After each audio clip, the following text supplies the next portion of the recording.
आदाब नमस्कार, मैं फैसल और आप देख रहे हैं नेशनल दस्तक। 12 राज्यों में एसआईआर की प्रक्रिया चल रही है। लोग मर रहे हैं, परेशान हैं। घूसखोरी और दलालों का, एजेंटों का मौज आ रही है, लेकिन मजाल है इस पर कोई सवाल उठा दे। अभी खबर आ रही है कि बीएलओ पर इतना दबाव है कि वो प्रेशर में आके खुदकुशी कर ले रहे हैं या उनको कोई दिक्कत हो रही है, हार्ट अटैक से मर जा रहे हैं। आपको याद है नोटबंदी हुई थी, लोग लाइन में खड़े रहे, अपने पैसे के लिए लाइन में लगकर मर गए, लेकिन इस मीडिया ने, अंधभक्तों ने एक सवाल तक नहीं किया, उसको भी देश हित में बता दिया। नोटबंदी के अगले साल पूरे 10 साल हो जाएंगे। 10 साल में क्या हासिल हुआ, आज तक सरकार के पास इसका जवाब नहीं है। उसी तरीके से एसआईआर कराया जा रहा है।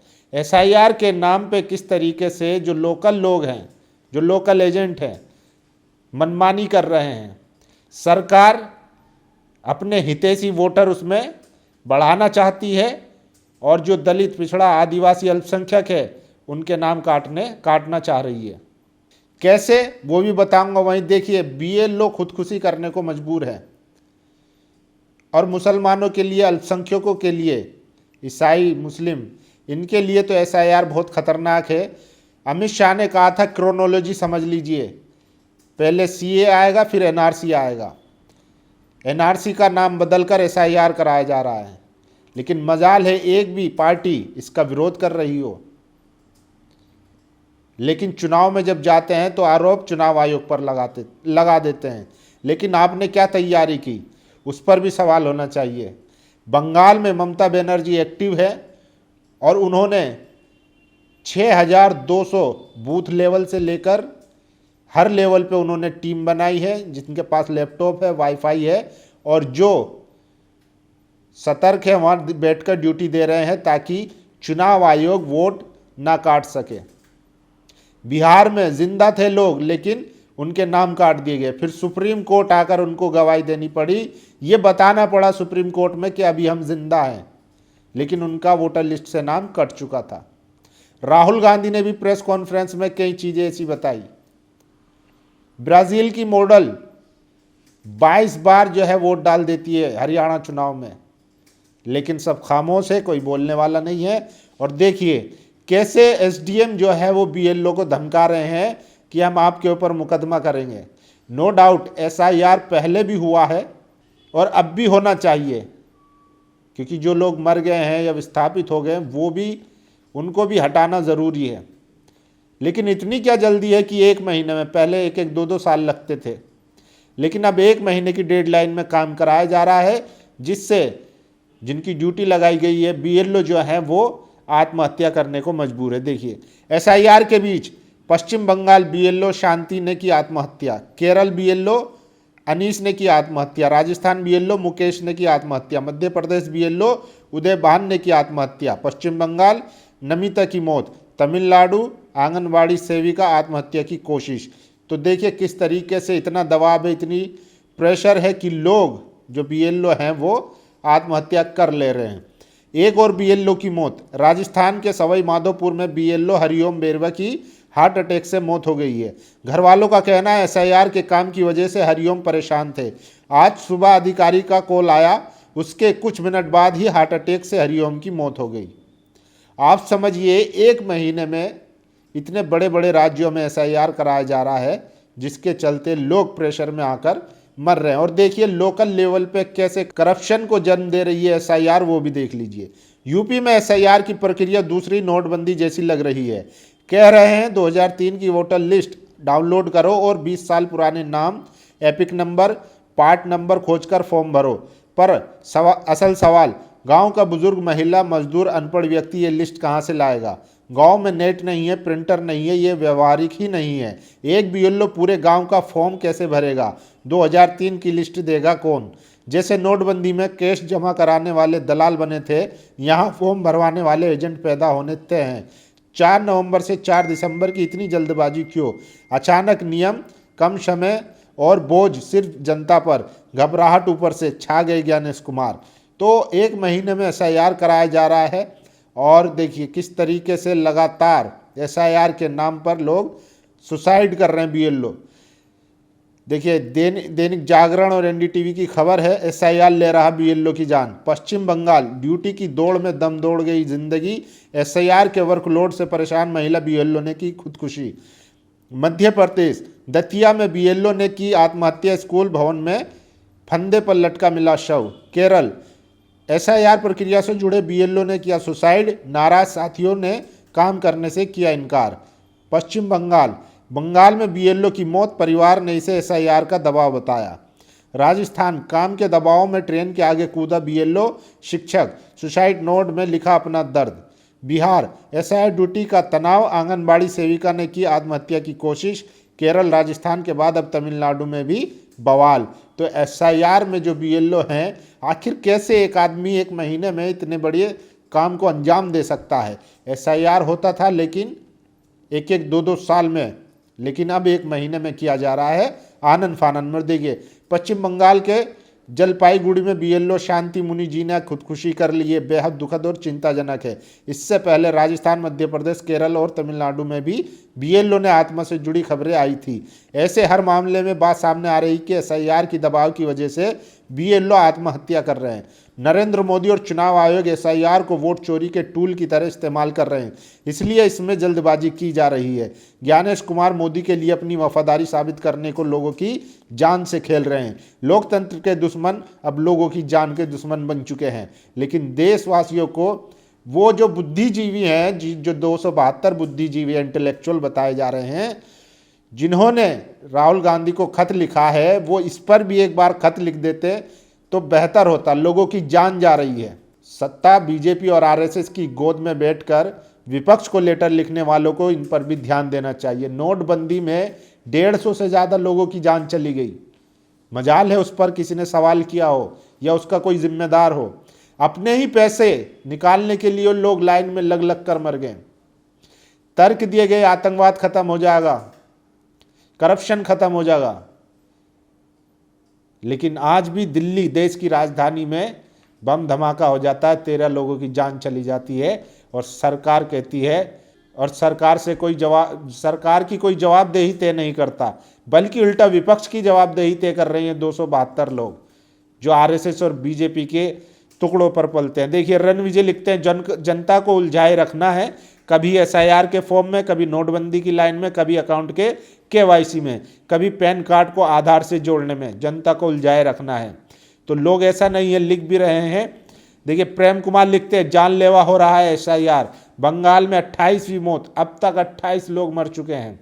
पश्चिम बंगाल में अब तक 28 बीएलओ की हो चुकी है मौत। जो काम 3 साल में होते थे अब 2 महीने कराने का दबाव, राजनीतिक काका को खुश करने के लिए ली जा रही है जान।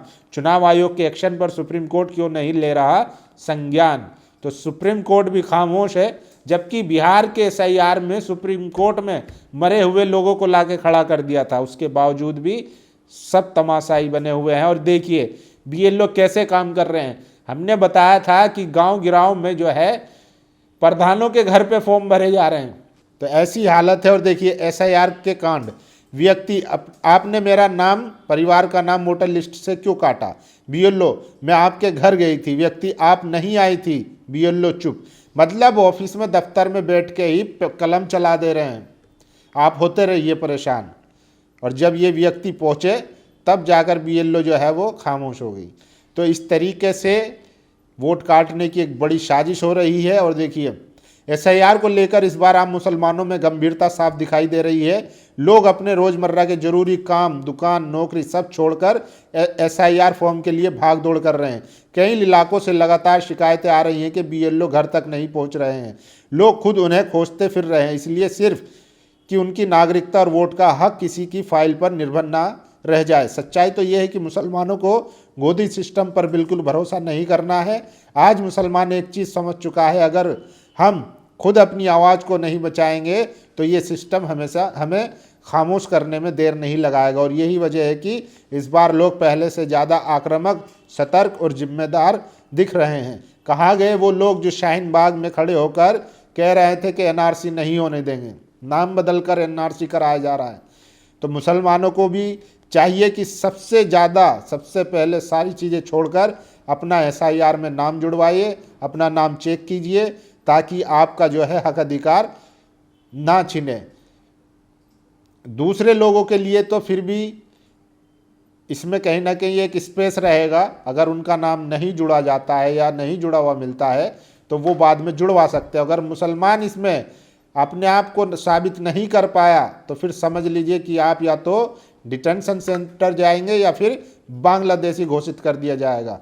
तो इसलिए सबसे ज़्यादा ज़रूरी है, खासकर मुसलमानों के लिए, क्रिश्चियनों के लिए, कि वो जल्दी से जल्दी इस चीज़ को सीरियस लेके अपना नाम जुड़वाए, क्योंकि ये सबसे ज़्यादा ज़रूरी है। और देखिए SDM साहब कैसे BLO को धमका रहे हैं।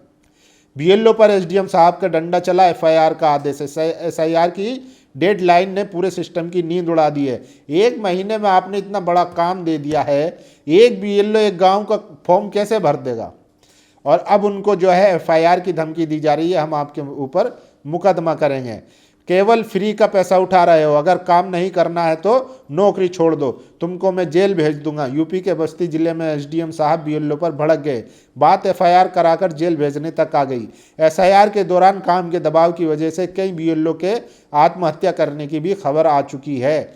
और देखिए, जब ज्ञानेश कुमार से एक प्रेस कॉन्फ्रेंस में पत्रकार ने सवाल पूछा तो बस दांत चिहार रहे हैं, जवाब देना नहीं है, सिर्फ जो है मुस्कुरा रहे हैं बैठे हुए। 10-10 हज़ार रुपये क्यों दिए गए? ज्ञानेश कुमार का जवाब सुनिए। जब बोलेंगे ही नहीं तो क्या सुनेंगे?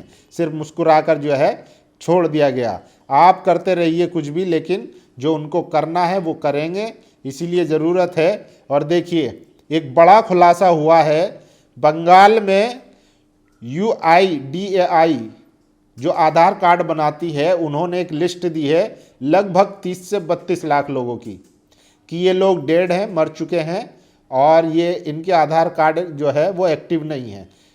तो बिहार का जो चुनाव आयोग है उसको लिस्ट दी गई है कि इनके नाम काटे जाए, लेकिन इसके पीछे का साजिश समझिए और पूरी खबर समझिए।